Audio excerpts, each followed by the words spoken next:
Okay, hello everyone, good afternoon. Lars has already given me an amazing introduction, so I probably don't need a who am I slide, but anyway, I'll still talk about who I am. So I guess we're continuing the Microsoft segment of the conference today. Quick agenda of what I'm going to talk about. I will tell you who I am in my own words real quick. Basically, that means I show you pictures of my dogs. I'm going to talk to you about why you should care about security, because as you may have noticed, that's my thing. And then we're going to talk a little bit about some things you can do. Although I work for Microsoft, and I will talk about some Azure-y things and things that are in Microsoft land. I'm also, I will keep stressing this, but I'm basically talking about best security practices. So whether or not you're building on Microsoft or you're building on AWS or whatever the heck else you want, this stuff is all still relevant. You might use some different tools, but the principles remain the same. And so if you're thinking, I don't build on Microsoft, please stay and listen. I promise that this is relevant to you too. So just because this is adorable, who am I? I am Sarah Young. I have 2 dogs that are really cute. I do, every time I come to a conference, at least here in Melbourne, where I live, I will try and get them on the booth, but no one lets them in because they are not assistance dogs. If you've ever met Shiba Inu, you will know they do not help you in any way, shape, or form, and it would be very hard to kind of argue that. But I've worked in security for about the past 10 years. I like to say that I started working in security. I'm going to move this a teeny tiny bit because it's annoying me. I started working in security before it was cool, because now it's very cool, but it didn't used to be, I can assure you. I love talking about it. I wrote some MS Press books. Basically, every time one of my dogs breaks his teeth, which is with disturbing regularity, I have to write a book to pay for it. I also, true story, and I also co-host the Azure Security Podcast, so it is more Microsoft-y, so if you do Microsoft things and you like security, basically, it's not an official Microsoft thing, but we're all Microsoft people, and we nerd out and invite our cool engineering friends to come nerd out with us. And as you can tell, definitely crazy dog woman. So this is my bit of the talk that I'm actually going to spend the most time on, because most of you here, you're building cool things. Now, I'm sure you have heard some security person, like myself, or maybe someone in your security team, wag their finger at you about security. Like, you should care, this is important, look at all these breaches, blah, blah, blah. And, that doesn't make security people super popular. I was inspired by the, this is not a real one. Of course, you may know there's an O'Reilly cover generator, but I feel like this is how a lot of people who are building things feel about security. Like, what the fuck is it? And why should I care? And why are you bothering me? I just want to build my code or build my app. Like, leave me alone, security. Security is your problem. That's what you're paid for. Now, I get that, and I also very much can see why you would think that.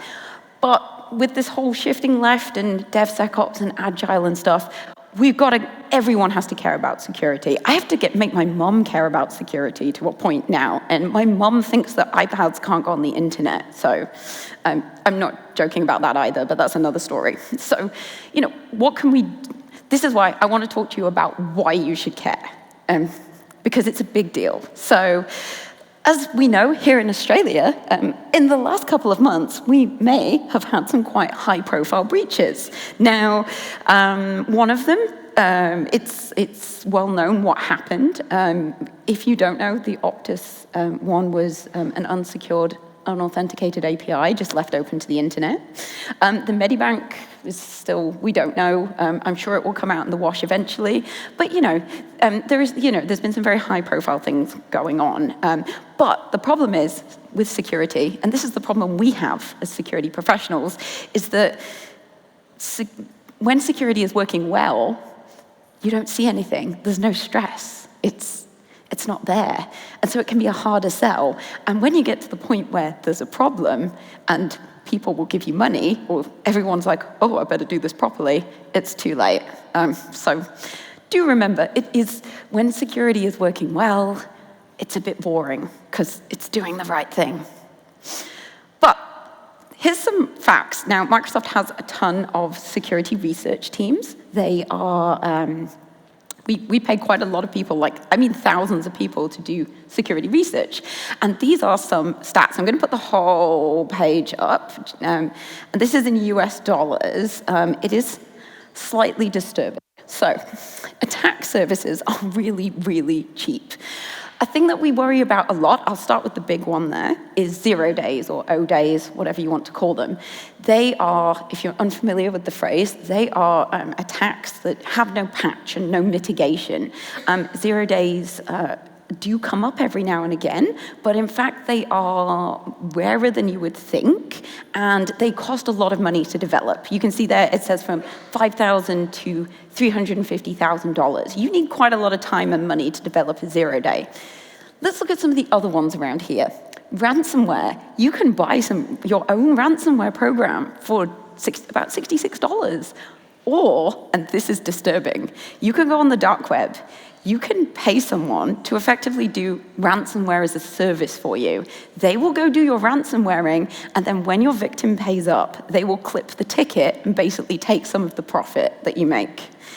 I am not kidding. This is a thing you can go and do. It is being productized, some of these attack services. Spear phishing is when you do, spear phishing is when you're actually doing a phishing email, but it's very, very crafted towards a particular type of person. So they'll use social media to find out things about a person, and then they'll craft a very specific email. I have seen this before where attackers impersonated a CEO of a small company. They sent a spoofed email to the CFO saying, "Oh my God, I've forgotten this bill, you need to pay it." And the CFO, thinking it sounded quite strange, was like, "Can I call you?" And they were like, "Oh, no, I'm at my kid's soccer game." And because they had found that out from being online. And so CFO was like, "Yeah, checks out, I'll just do it." And they lost a lot of money.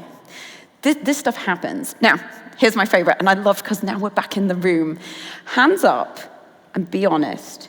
Who has used the same username and password combination somewhere in their life? Thank you. I appreciate your honesty. Now, if you have ever used the same username and password combination, ever, if you've used it more than once, and that website or what account gets compromised somewhere, it can be reused somewhere else. And you can buy, as you can see, some of these compromised compromised dumps of accounts for like $100. So here's your warning. If you've never been on the website, have I been pwned? Go put your email in and be worried and be disturbed about what you see. The other one out there, DDoS.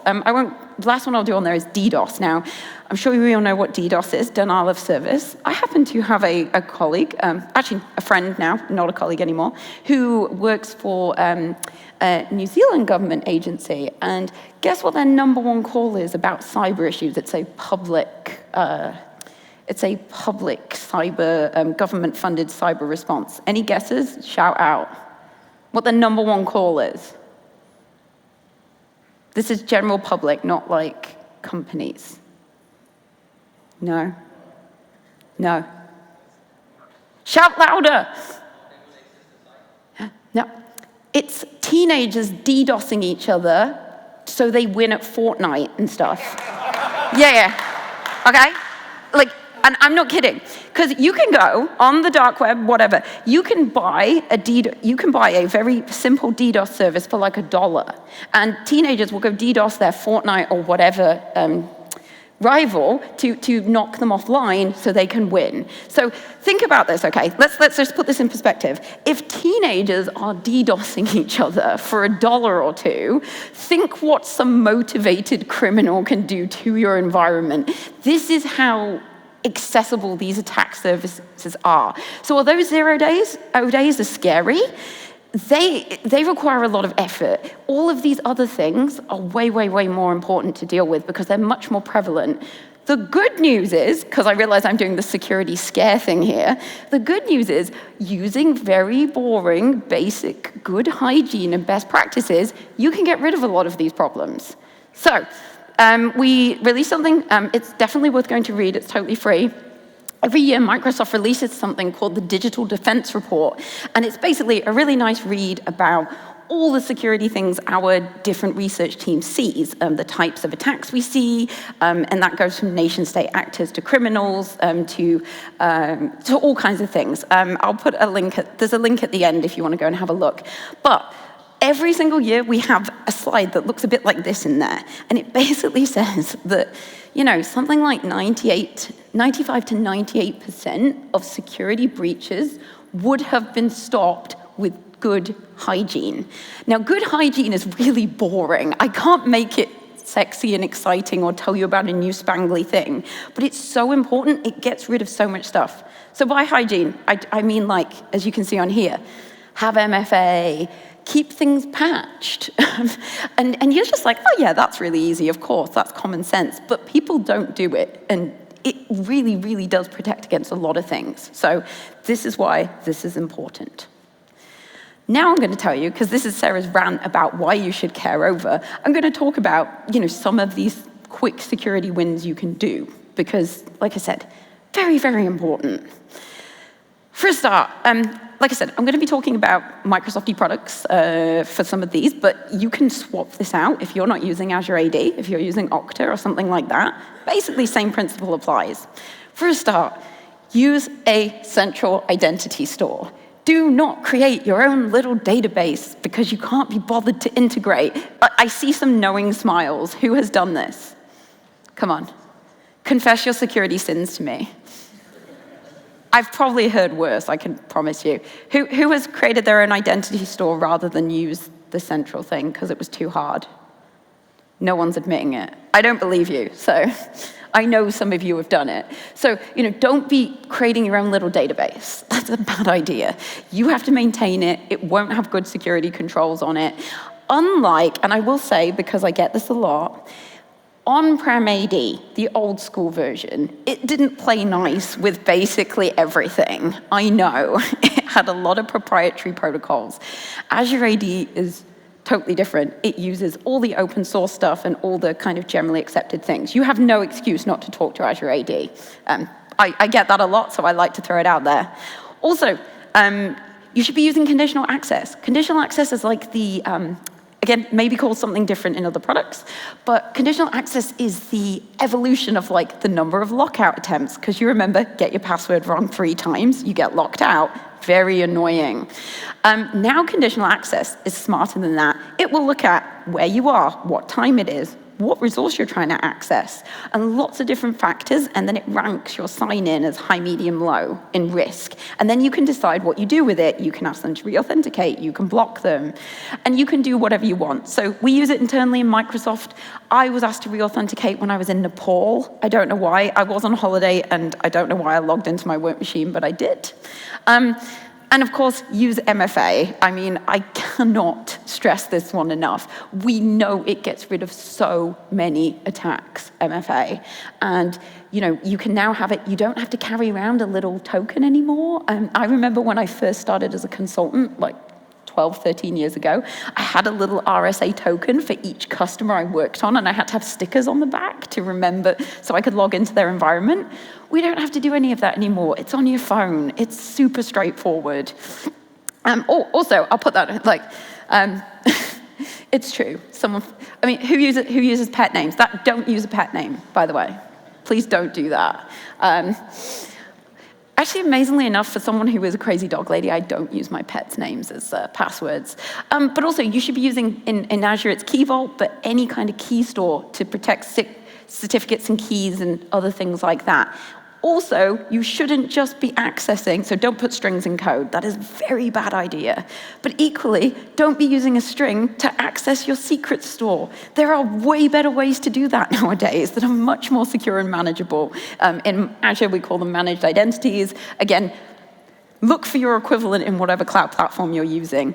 And also, the last but not least, do not make a certificate that is like, expires 31st of December, 2,999, because you don't want to rotate your keys and secrets. I have seen it many times, and it's a really bad, look, there's so many knowing laughs, I think, over here, like, I feel like you do that, like, Don't do it. It's a very bad idea. Build in some rotational stuff. It's quite, nowadays, in whatever cloud platform you're using, we all try and make this quite straightforward. And I can say this on behalf of, I will say this on behalf of the Microsofts, the AWSs, and the Googles. It doesn't help anyone to not make the security easy. So if you haven't looked at how to do this stuff recently in modern cloud infrastructure, please do, because it's way easier than it used to be. So, connectivity. You should be using a secure bastion or a jump host. Now, in Azure, we actually have a managed thing called Azure Bastion. Again, have a look in your other cloud if you don't use Azure to see what it is. Who here has their own little crappy bastion jump host that they just have that they keep up to date? That they access all their prod stuff there. Like I said, this is confessional time. There. Who wants to confess to your security sins? Anyway, it's a bad idea. Bear in mind, you use that as your secure thing to jump into your environment, and it's your little box that you run in your environment, and you're not keeping it up to date. That's a very bad idea. Think about that.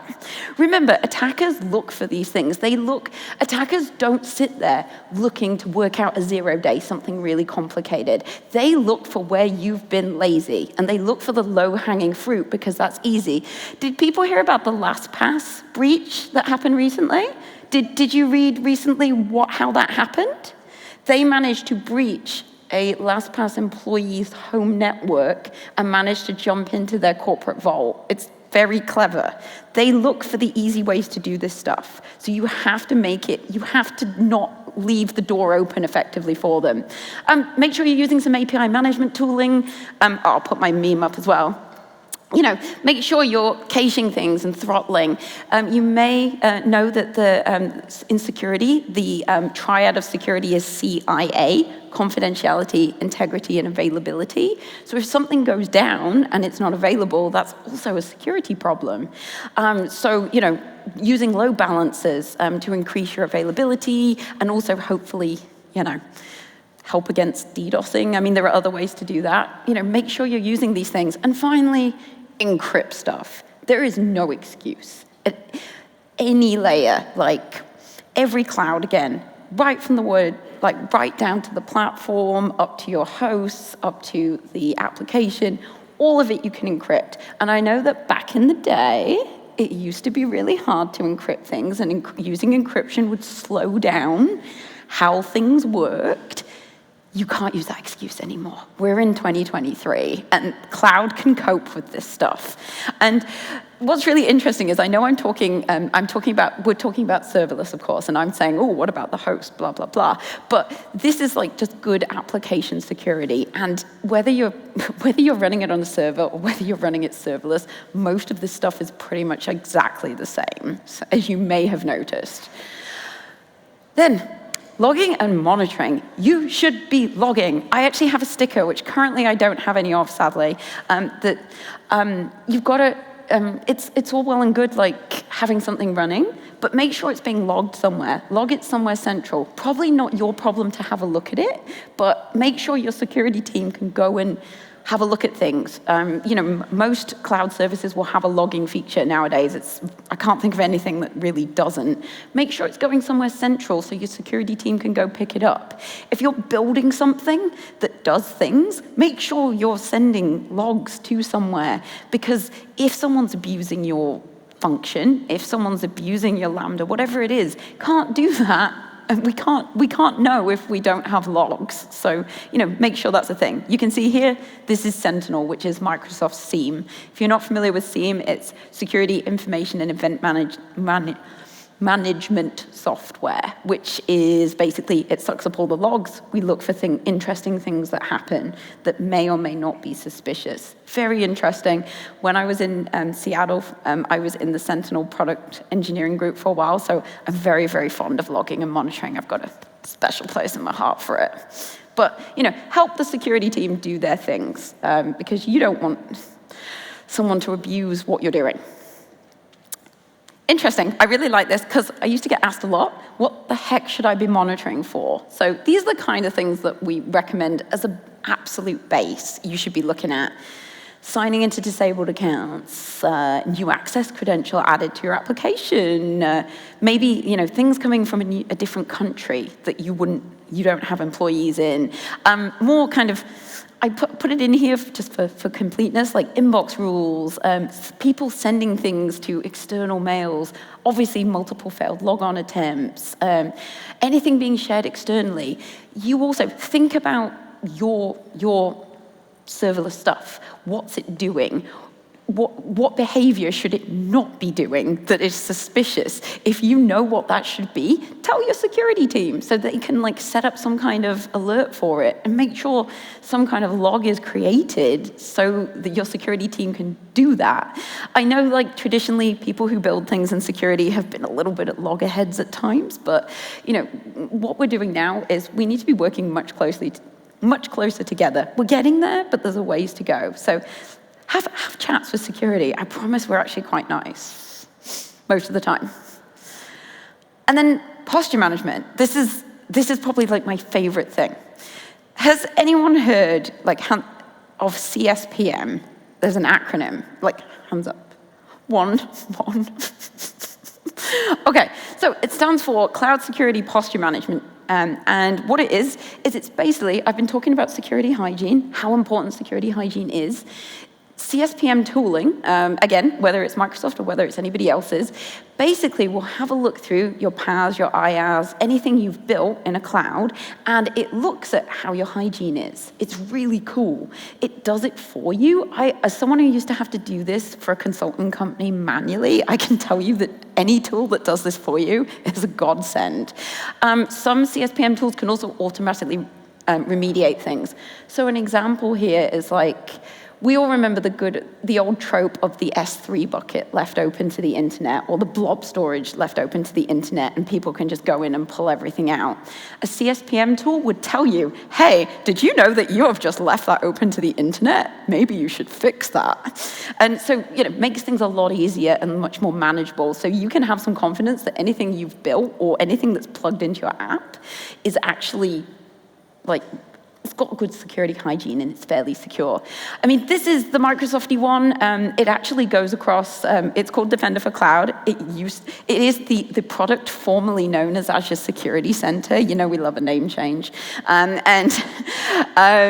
Basically, it will look at all of these different IaaS and PaaS services. Also, you can install it in AWS and GCP, and it will give you a whole, it will give you that whole assessment of, hey, you've misconfigured this. That would make an attacker easy. Hey, you've done this. So again, it will also go on-prem as well. So pretty sweet. So again, if you're using Azure, the basic version of this is free. And yeah, if you're using Azure, the basic version is free. And but there's some add-on-y bits, but we won't go into those today. But yeah, but go and have a look at CSPM tooling.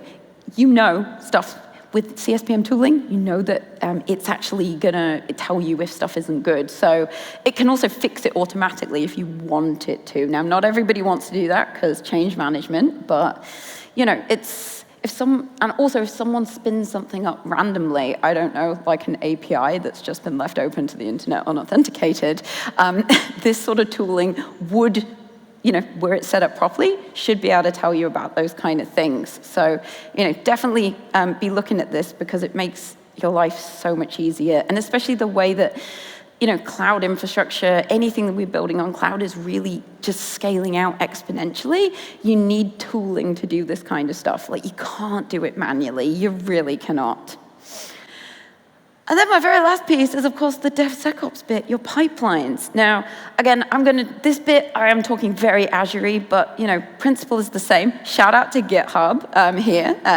So if you're securely developing things, go look at GitHub Advanced Security because it does your code security, your dependencies, all of that bit, the actual coding. And then Defender for DevOps is pushing things. Now, again, whether you need a pipeline when you're doing serverless, Probably not, but I like to throw it in here because Defender for DevOps is new and we want people to go try it, and please go try it and give us feedback because it's brand new.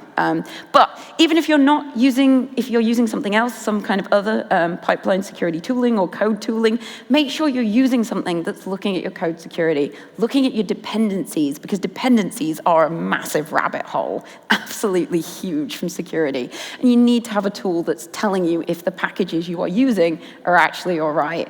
Also something that can tell you if your code is actually any good. So make sure you're looking at these things as well. It's really, really important. Like I said, Sarah's just going on her general developer coding rant here, but like I said, if you want to look at Microsoft land, here you are, but many other tools exist out there. What I do want to stress though is, it's because this has always been the complication, right? And going back to my previous slide, is right back at the beginning is, well, this is security's job. Why should I care? Like, I just want to write my code and build my thing and make things work. And I completely agree with you. But what we should be doing with all this new tooling, again, whatever the tooling is, whoever builds it, the idea is it should be relatively frictionless for you as a dev, as someone building something. If it's not, please go have a dialogue with your security team. The idea is that making things, what security should be striving for now, and we're getting so much better, I promise we are, even if you don't believe me, is we're trying to get at security doing things the secure way is the easy way, is doing things the right way should be the easy way to do it. And if it's not, please go talk to your security team about how a process or something they're asking you to do is hindering, your day-to-day work, because that shouldn't be the way it is. And the development of all of these tools to assist devs and security teams has come a really long way in the last few years, particularly with putting AI and ML into it. We're making doing the right thing much easier and frictionless for you. So if you haven't, the reason I know, often, a lot of people who are doing development that I speak to, they will have had like a run-in with their security team years ago, and they're like, I just ignore them now, or everything they ask me to do is too hard, blah, blah, blah. And actually, they haven't looked at this new tooling that's really modern and really quite frictionless. And if your security team haven't looked at this kind of stuff, then you tell them to go look at it too, because it's important. Anyway, Defender for DevOps. Again, make sure you're using something to secure pipelines. Do these things if you need to, and yeah, make sure you're doing that. I'm gonna leave it at that because, like I said, if I don't stop myself now, I'll just go on at trying to convince you that security are actually really good and we should all work together, which I thoroughly believe, but I think I've said it enough times in this talk, so I'm gonna stop there. But a couple of go-dos, read the Microsoft Digital Defense Report that I talked about at the beginning of the talk. It's super interesting and slightly terrifying. We have a developer's guide to Azure. Chapter 6 is the security piece, so obviously I would encourage you to go and particularly look at that one. We have a cloud adoption security review tool if you fancy assessing particularly your Azure stuff. And if you like pipeline security stuff, go and download the Defender for DevOps public preview and give us some feedback on it, because it's still very new tooling, and we'd love to have people's input into what you like, what you don't like, etc. And with that, I will finish. Thank you for your attention. Thank you for your confessing your sins to me. I appreciate it. We know that no one does everything perfect, but what's important is that you make yourself essentially harder to hack than other people, which I know is a little bit sad, but it is the truth. So thank you very much, and have a great rest of your Serverless Days conference.